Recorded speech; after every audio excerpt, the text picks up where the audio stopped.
Transição. O presidente Lula trabalha para anunciar os nomes dos 16 ministros que ainda faltam para completar as 37 pastas do governo dele. A gente chama o repórter Bruno Pinheiro, o nome indicado para o Ministério do Planejamento, já recusou o convite. Quais são os bastidores dessas novas escolhas, Bruno? Exatamente, viu? Recusou mais uma vez o economista André Lara Rezende, economista experiente, viu? Você um ótimo dia, quem nos acompanha, uma recusa. E aí, novamente, vem aquela fala de Lula que é muito mais difícil se formar uma esplanada dos ministérios do que se vencer as eleições. Isso já que ele realizou vários convites e acabou sendo recebido com essa recusa. Um economista experiente que esteve ao lado de Alckmin, de Fernando Haddad em outras situações, esteve aqui no Centro Cultural Banco do Brasil recentemente acompanhando, aconselhando, orientando, só que na última hora, quando ele foi convidado que assumisse o planejamento, ele recusou e disse que não tem interesse. Amigo íntimo de Haddad e de Alckmin, até houve uma outra reunião, uma tentativa de convencimento, só que isso não resolveu e aí a resposta é essa. Então, Lula continua em busca de novos nomes. Com quem eu conversei ontem, durante essas últimas horas, me reforçaram que existe sim essa dificuldade, só que também existe uma falta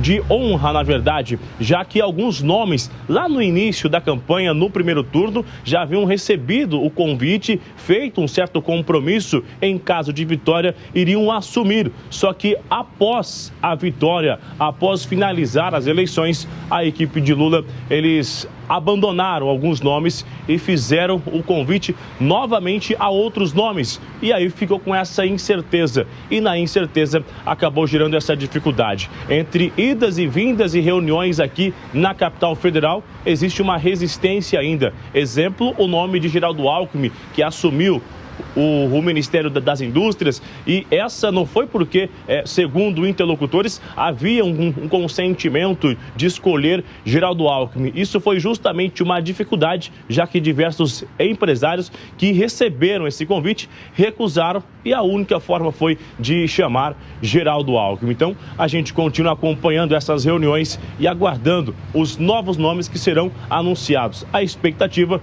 que até dia 29, na quinta-feira, a gente vai aguardar se isso vai acontecer de fato. Volto com você no estúdio, viu, Thiago? É isso, Bruno Pinheiro de Brasília. Lembrando que André Lara Rezende, um dos pais do Plano Real. Para comentar as notícias do dia, o Diogo Schelp aqui conosco. Diogo, bem-vindo. Então, mais uma recusa para compor o ministério e também tem toda a polêmica envolvendo Simone Tebet. Bem-vindo, Schelp. Bom dia, Thiago, Adriana, bom dia a todos. Com certeza, o grande nó aí para a escolha dos próximos ministros, esse desafio que Lula está tendo, diz respeito, primeiro, à necessidade de, obviamente, ter ministros que estejam alinhados com as políticas públicas que Lula está planejando, tem a intenção de adotar a partir do ano que vem, mas também de contemplar todo o arco de alianças que Lula está construindo, principalmente com o Congresso, mas também com aqueles partidos que o apoiaram no segundo turno das eleições. Isso inclui, obviamente, Simone Tebet, que muitos consideram, apesar dela ter tido uma votação não tão grande, né, no primeiro turno, mas muitos consideram como tendo sido um elemento essencial para a vitória apertada que Lula teve nas eleições, porque Simone Tebet entrou de cabeça, de fato, na campanha de Lula e ajudou a dar aquela suavizada, né, tentar dissuadir aí alguns eleitores que votaram nela, mas que tinham resistência a votar em Lula no segundo turno como segunda opção.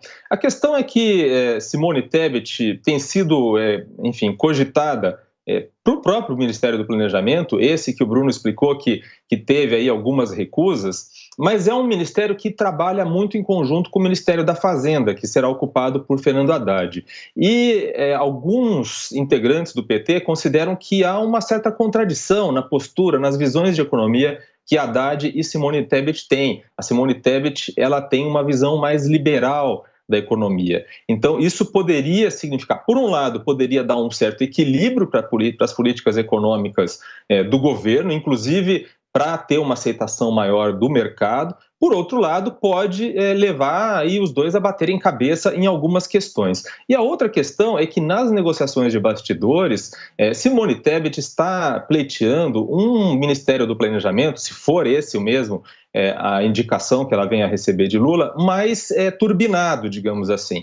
Por exemplo, com a PPI, que viria do Ministério da Casa Civil, para esse lado, e também com o controle dos bancos estatais, a Caixa Econômica Federal e o Banco Central. Então, são muitas questões aí que precisam ser discutidas, e essa semana é uma semana que promete, porque são muitos nomes a serem indicados. E a gente vai acompanhar, não é, Diogo? E Bolsonaro organizou um governo com 23 ministérios. Lula promete organizar cerca de 37 pastas. A gente ouve falar sobre os problemas de uma máquina muito inchada, muitos cargos no governo. Você vê realmente problemas nisso? Quais seriam? Olha, Adriana, existe uma grande discussão, de fato, sobre se esse número maior de ministérios representaria, por exemplo, um aumento nos custos, né, nos gastos, justamente porque você desmembra pastas e pode aí abrir espaço para ter necessidade de criar mais cargos, de ter novas indicações. Os primeiros governos do PT foram, de fato, governos que elevaram um inchaço, principalmente de cargos comissionados. Houve um crescimento de cargos comissionados e que depois não se reduziram na mesma proporção.